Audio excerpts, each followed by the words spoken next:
Hi everybody, Jim Sammons here from the Kayak Fishing Show. You know, probably one of the most important skills anglers need to know is how to tie some good knots. I generally find that, there are so many knots out there that you kind of learn them as you need them, but there's like 5 knots that I think everybody should have in their back pocket. Knots you really should know how to tie for different situations and different fishing conditions.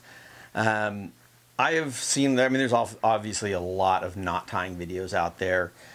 Sometimes I find them a little difficult to watch because they're at the wrong angle. They'll be like shooting directly at the person who's tying the knot, like we are right here, or they're shot from above. And I'm sure there's some that have been done this way too, but figured I'd do it anyway. I'm going to show you my 5 go-to knots that I think that you should know. I'm going to do it so my hands are in front of the camera, so you'll be seeing it from the actual angle that you would if you were tying it. So hopefully that helps it to learn them a little bit better. I'm going to be using nylon cord rather than fishing line, so you can see them a little better. I do have to modify the knot slightly because of the cord. It doesn't slide and tie as nicely as braid does. So on several of these I would normally do 6 wraps, and I'm only going to do maybe 3 or 4 just so I can cinch the knot down a little bit easier so it'll look right, but just adjust it when you actually tie the knot. Practice these, when you're watching TV or whatever, so you have them again in your back pocket for when you need them. Check them out, and I'll be back after these knot tying instructions. So, the Improved Clinch. Run your line through the eye of your hook. I generally will put my finger up above the eye, so that gives me a larger gap. This is really important when you're tying really light line. It makes it a lot easier to see.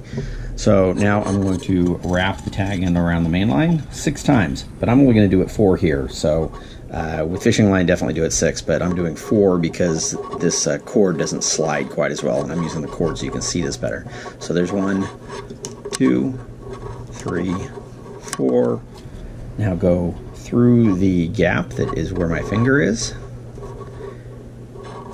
and then back through this loop, and then just pull on the main line to tighten it down. Of course, you always want to lick that first and get it moist. So that knot should look like a little cone basically on top of the hook. And there you go with an improved clinch.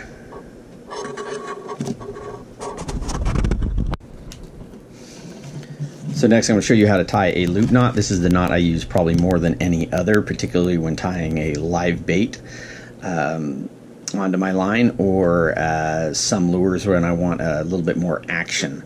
So this is very easy. Main line is in my left hand, tag in on my right. Make a loop.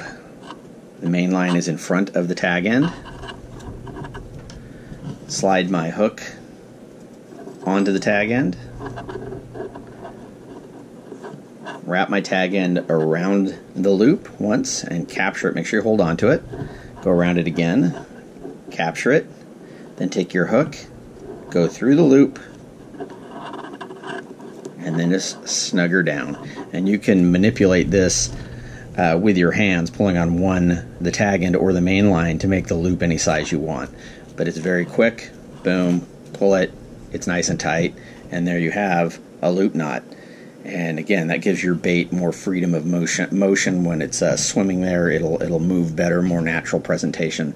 And on certain baits that I'm using, plastic baits, it also gives them a better kick. So experiment with that one. That's my favorite knot.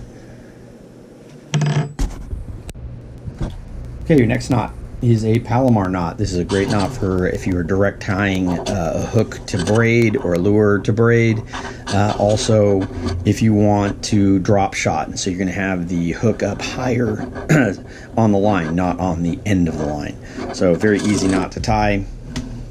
Go through the eye of your hook. Go back through the eye of your hook. So basically your hook is, or lure is just sliding on the line. Then you're going to do an overhand knot.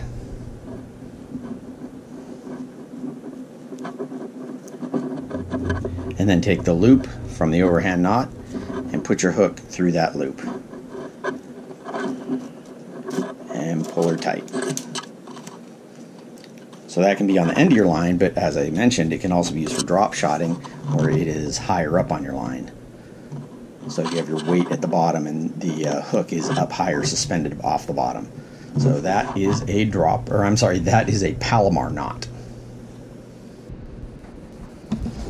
So the next knot will do similar to the Palomar knot as far as getting something up off the bottom, getting your hook or weight in the middle of your line. And this is a dropper loop. So unlike the Palomar where your hook is tight to the line, this allows your lure or hook to be loose on the line. And you can do this anywhere in the middle of your line. So take my hook and put it in the middle, make a loop here. Normally I would do 6 wraps again, but because this cord doesn't slide as well, I'm just going to do 4. So I have the loop. With my dominant hand, I make 1, 2, 3,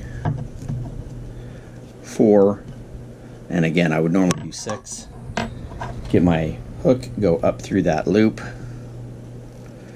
pull the line through the loop, and you want to wet these really well. And I'm going to try and do this holding on it with my hands normally, or I'll just do it dangling. Normally I would pull this with my mouth and pull your 2 sides tight.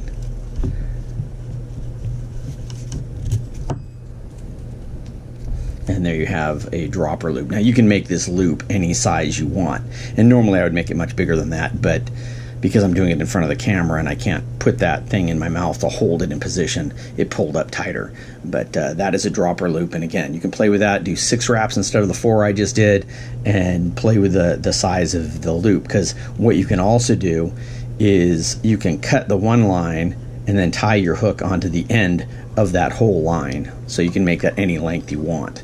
So good way to put a hook or weight into the middle of your line, dropper loop. So here's a knot you really need to know if you're fishing braid and you're using fluorocarbon leaders and you just want to put a short top shot of fluorocarbon, and that is a uni to uni. There are other ways to join 2 lines. This is the knot that I find works the best for me and tends to not fail. So I've tried other knots and this is the one I like tying. So got 2 different colored lines here so you can kind of see it a little bit better. You take your 2 tag ends. So one would be your main line, one would be your fluorocarbon, and overlap them going opposite directions. And give yourself a little bit of line. Now I'm going to grab this one, loop my finger around it, and just make a loop here. And again, I'm going to wrap this normally 6 times. I'm just going to do it 4 because I don't want this nylon cord binding up on braid and fluorocarbon. It slides much better. So I've made a loop, wrap it 4 times. 1, 2, 3. Actually, I'm just going to do 3. But normally, again, 6. Pull that knot snug. Don't tighten it down too much at this point.